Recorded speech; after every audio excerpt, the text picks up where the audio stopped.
Bonjour et bienvenue dans cette nouvelle vidéo, ici le fan de Kamiya pour faire le bilan de ce deuxième tournoi que j'ai fait du coup dans la vraie vie, dans ma petite boutique assez sympa près de chez moi. Je vous mettrai les détails en description si ça vous intéresse et je vais vous présenter quelques cartes importantes de mon deck et vous expliquer assez rapidement. C'est vrai que ça a pris beaucoup de temps la dernière fois, je pense que je mettrai un détail plus précis dans les commentaires ou en description, comme ça vous pourrez aller lire si ça vous intéresse.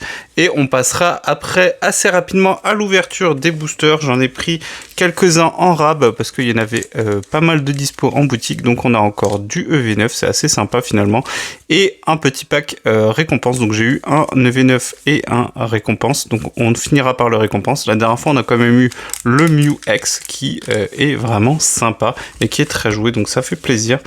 Et avant de commencer, évidemment, comme d'habitude, n'hésitez pas à vous abonner ou à mettre un petit pouce sur cette vidéo.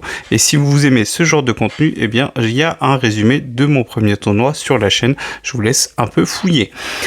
Et du coup, pour ce tournoi, j'avais envie de changer de stratégie, même si vous allez voir qu'il y a des éléments en commun avec mon premier deck, comme quoi, eh bien, ça m'a quand même laissé un goût de satisfaction. Donc, je me suis dit, pourquoi pas réintégrer certains de mes anciens partenaires du dernier tournoi de la semaine dernière. Et ils n'ont pas fonctionné. Mais c'est pas grave, les nouveaux ont fonctionné, c'est le principal. Et je vous mettrai le détail du résultat. Mais on va passer en revue. Alors, je vous mets... commençons dans l'ordre. Je vous mets le détail de mon deck en image juste ici et vous l'avez en description. N'hésitez pas à regarder avec les séries et le détail des cartes. Et du coup, ce deck, eh bien, comme la dernière fois, on va avoir une stratégie pour le début du combat, pour le début du match. Surtout que là, cette fois-ci, c'était en BO1, c'est-à-dire que vous ne jouez qu'une seule fois et à l'issue des 30 minutes, bon, normalement au bout de 30 minutes, il y a quand même un gagnant, ce qui dans mon cas aura fonctionné à chaque fois, dans un sens ou dans l'autre évidemment. Et du coup, faut avoir une stratégie assez solide. Donc pour le début de partie, comme dans beaucoup de decks, vous pouvez jouer Tapatoes pour changer de main. Donc vous défaussez toutes vos cartes. L'idée c'est d'en jouer un maximum et celles que vous pouvez pas jouer, que vous voulez pas jouer parce que vous estimez que dans votre stratégie vous en avez pas besoin, hop, on défausse et on récupère 6 cartes. Ça peut être sympa. N'oubliez pas que c'est qu'en début de partie, donc c'est seulement le premier tour. Et il faut faire attention parce qu'avec cette stratégie, on prend un risque et je l'ai découvert un peu à mes dépenses sur TCG Live. J'ai joué pas mal la semaine dernière en m'énervant un peu. Hein. C'est vrai, il faut avouer parce que ce deck est assez frustrant. Vous allez comprendre assez vite pourquoi. Déjà, le match-up est terrible. On y reviendra, mais le deck est assez difficile à jouer. Donc pour le coup, c'est vrai que c'est pas idéal si vous commencez. Et du coup faites attention parce que Tapatoes dans la suite de la partie ça devient une cible, donc faut faire attention. Et le deck que je jouais, du coup le deck que je vous présente maintenant, il est difficile dans le sens où le contrôle de votre banc est primordial si vous voulez avoir une chance de gagner. Et vous allez comprendre pourquoi. Un suspect habituel, hein, on aime bien show off du Kamiya. Et du coup, j'ai fait revenir Fungus Fury en 2 exemplaires dans ce deck. Pourquoi ? Parce que le poison joue un rôle assez important dans ce deck. Pour le début de partie, on l'a vu avec la stratégie avec son comparse Pechaminus qui permet de gagner la partie si l'adversaire a mis un Pokémon faible avec peu de PV sur le banc. On peut aller jusqu'à 80 PV avec la jungle périlleuse, on le rappelle, mais aussi parce que Fungus Fury va permettre d'empoisonner nos propres Pokémon et ça va servir avec un item qu'on va voir juste après. Mais je pense que si vous suivez un peu le méta et le TCG, vous savez c'est lequel. Donc même chose que pour le Tapatoes, ça reste un Pokémon susceptible de se faire mettre KO par la suite. Donc il faut déterminer, c'est la difficulté de ce deck, il faut déterminer de quoi on va avoir besoin et du coup qui on va mettre sur le banc. Donc le Pechaminus, on ne le présente plus, hein, c'est celui qui permet, s'il est sur le poste actif, de mettre des dégâts en plus à l'adversaire. Et il m'a servi dans un des matchs parce que mon adversaire jouait aussi poison. Et du coup, le fait de l'avoir moi dans mon deck, je crois que mon adversaire ne le jouait pas, eh bien ça le mettait en difficulté parce que tant que j'étais sur le poste actif avec le Pechaminus, eh bien il prenait un risque parce que sur ces Pokémon du coup non de type obscur, parce que pour les types obscurs, la jungle Péruse ne marche pas.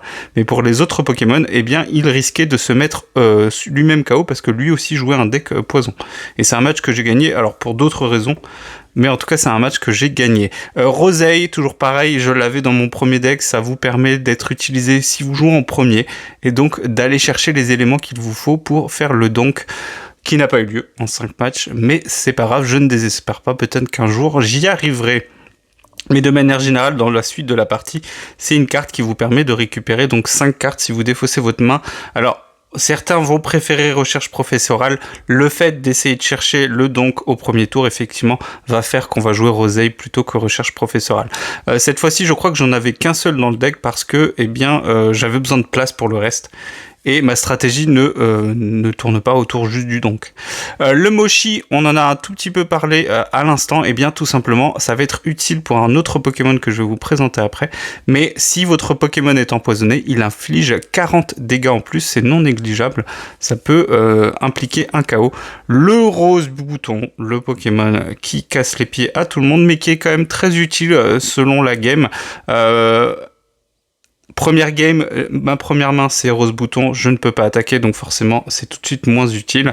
La game d'après, j'ai Rose Bouton dans ma main, mais je suis deuxième à jouer, je peux attaquer dès le premier tour, donc on bloque très vite la stratégie de l'adversaire, et j'ai affronté 2 decks similaires, on va dire, sur les 2 premières rounds, et on voit la différence. Premier round, je ne peux pas jouer le Rose Bouton premier tour, donc l'adversaire peut commencer son setup. Deuxième round, j'ai le Rose Bouton, mais cette fois-ci je joue en deuxième, et là du coup je peux bloquer, je peux paralyser mon adversaire. Je crois que mon Rose Bouton sur ce match-là, il tient 3 ou 4 tours, et me permet moi de me setup plus vite que mon adversaire, et je prends de vitesse mon adversaire sur ce round 2, et je l'emporte. On va pas dire facilement parce que ça a été serré jusqu'au bout, mais je l'emporte quand même grandement grâce à ce Rose Bouton que j'ai eu en début de partie. La planche de sauvetage, c'est un item qu'on peut attacher au Pokémon et il a une utilité variée, ça va dépendre des cas de figure. Il peut être attaché soit au Mimikyu, qui est du coup notre mur anti-Pokémon de type X, c'est le talent de ce Pokémon qui est très fort. Il est vu dans pas mal de decks où on va vouloir tanker des Pokémon et préparer les setups. Et il peut être aussi attaché, donc la planche de sauvetage, à Ogerpon, qui est le deuxième tank qu'on joue dans ce deck, deuxième mur. Et cette fois-ci, eh bien, son talent fait que les Pokémon avec talent ne peuvent pas l'attaquer, ne peuvent pas lui infliger des dégâts. Et notamment dans une partie où j'affrontais un deck Gros-Mago assez marrant, mais j'ai failli gagner, il me manquait une énergie. Et avec l'énergie, j'ai inversé la partie, mais j'ai pas réussi à l'avoir parce que mon adversaire avait réussi avec ordre du boss à mettre KO tous mes Pokémon. Et comme j'y avais réfléchi, c'est ce que je vous disais tout à l'heure, il faut faire attention à votre bench. Vous pouvez pas vous permettre de mettre tout et n'importe quoi. Eh bien, mon adversaire ne pouvait pas m'attaquer avec ses Gros-Mago, puisque Gros-Mago ne peut pas attaquer Ogerpon. Et l'adversaire a eu de la chance. Alors, la chance, c'est comme ça, hein, c'est le fait de piocher qui a fait que j'ai pas eu l'énergie. Mais mon adversaire avait un 2 sur l'Odo X qui n'a pas de talent et qui du coup a pu mettre Ogerpon KO. Et moi, je n'avais pas de moyen de récupérer de l'énergie parce qu'on joue un deck avec peu de moyens d'aller chercher de l'énergie parce que on joue un deck où on a un seul attaquant. Et en général, c'est pas trop Ogerpon. Ogerpon, il est plutôt là pour tanker et pour temporiser. Roucarnage très important pour aller chercher des items, mais difficile à setup dans la conjecture actuelle avec les lansoriens qui traînent un peu partout, un tout petit peu dangereux. Et notre attaquant unique, quasiment, hein, dans beaucoup de matchs, c'est le seul attaquant sur lequel on va miser. Avec un deck avec peu d'énergie, pourquoi ? Parce qu'il y a une seule attaque qui nous intéresse ici, c'est celle ici qui nécessite une seule énergie, c'est pour ça que c'est très fort, parce que tour 2, en allant chercher le super bonbon, et si on a réussi à avoir le craque-noix au premier tour, tour 2, on peut déjà infliger 130 dégâts.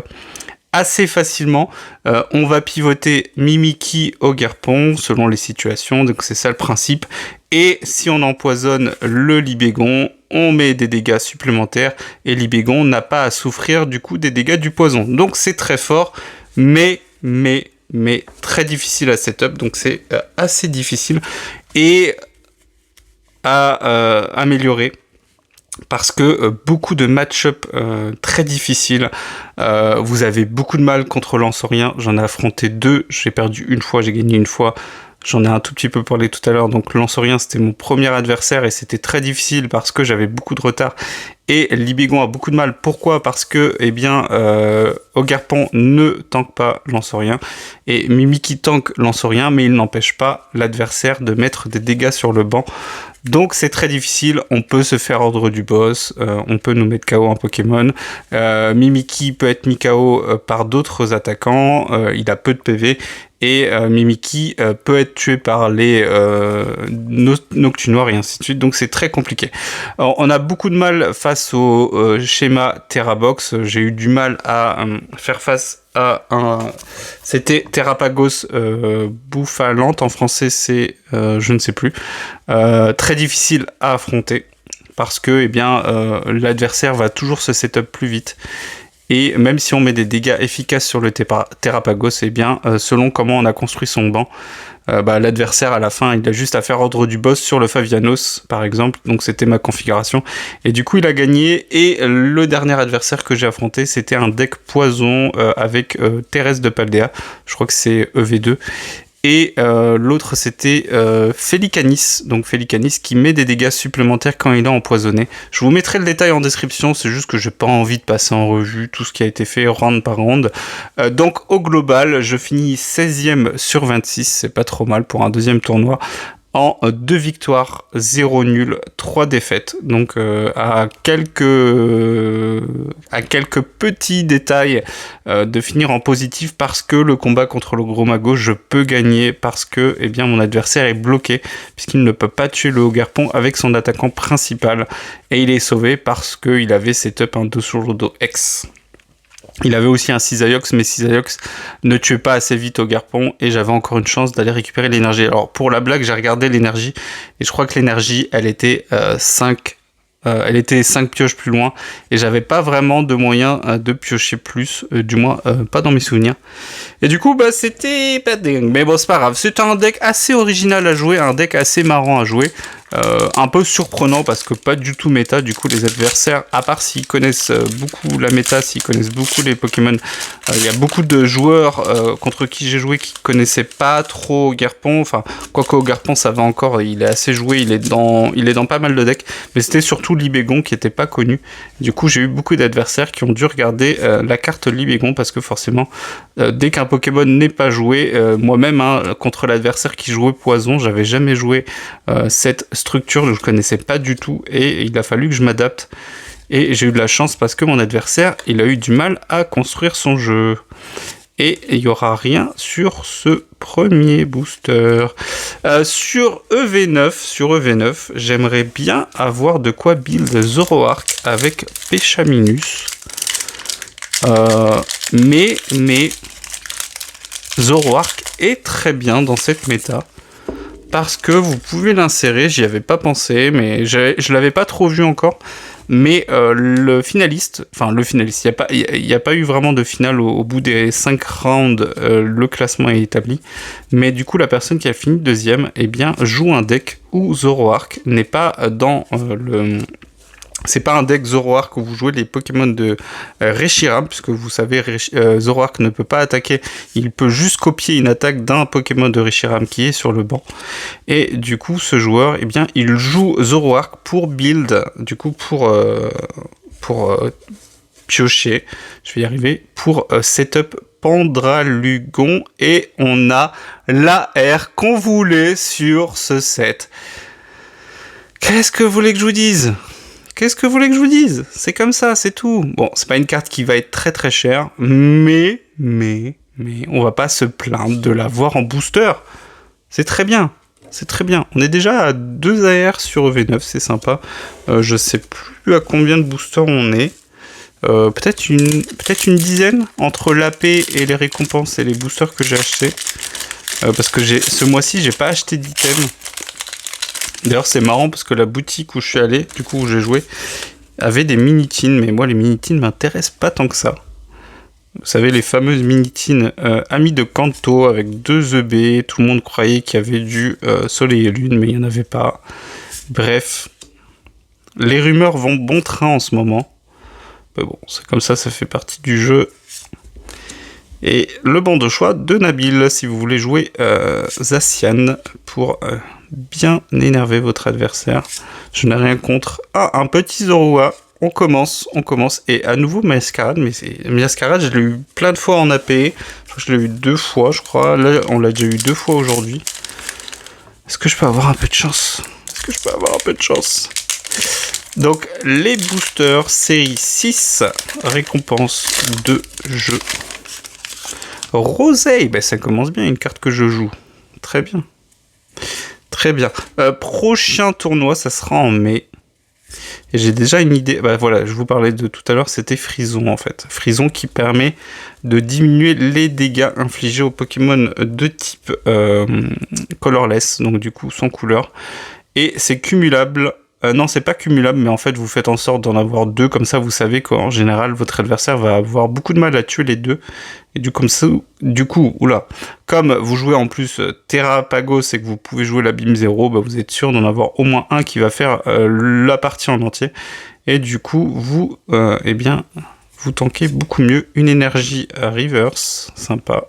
Par contre, je joue pas de deck plante. Et ça sera une holo avec le Frison, décidément. Est-ce que Pokémon Company veut que je joue Terrapagos? Peut-être. Wink wink. Et voilà, ça sera tout pour cette ouverture. Les codes, désolé, mais maintenant je les garde. Je pense que vous comprenez pourquoi. Parce que je joue. Même si, bon, c'est vrai que là j'ai de l'avance. En fait, il y a un système où vous récupérez de la monnaie virtuelle. Et la monnaie virtuelle, alors, il y en a 2. Il y en a une qui permet d'ouvrir les boosters. Mais en soi, il n'y en a pas vraiment besoin parce que ce qui va vous intéresser, c'est d'aller chercher les cartes. Et les cartes, c'est une autre monnaie. Et en général, si vous jouez un tout petit peu, vous gagnez quelques matchs, vous ouvrez quelques boosters de temps en temps. Idéalement, il faut ouvrir des séries. Une petite astuce si vous êtes sur TCG Live, c'est que vous ouvrez des boosters où vous avez déjà eu beaucoup de cartes. Et en fait, comme sur les boosters TCG Live, mais dans la vraie vie, c'est pareil. Une fois que vous avez 4 cartes identiques, le jeu va vous donner de l'argent en contrepartie parce que du coup vous avez complété un set complet. C'est-à-dire que si par exemple je trouve un 5e au Garpon, le jeu va me donner 250 points, donc c'est de l'argent que vous pouvez utiliser pour acheter d'autres cartes. Et je crois qu'une ex classique comme celle-ci c'est 600. Et sinon les cartes communes je crois que c'est 40 ou 80, je sais plus. Et les holos, c'est peut-être un peu plus, c'est peut-être une centaine, enfin voilà. Mais du coup, si vous manque des cartes pour faire des decks, du coup, vous pouvez les acheter pour pas trop cher. Et cette monnaie est assez facile à obtenir. Avant, le glitch fonctionnait sur les boosters, c'est-à-dire qu'on pouvait accumuler la monnaie qui permettait d'ouvrir les boosters. Mais ça a été changé maintenant. La monnaie qu'on peut glitch en faisant cette petite manip où vous ouvrez des séries où vous avez déjà toutes les cartes.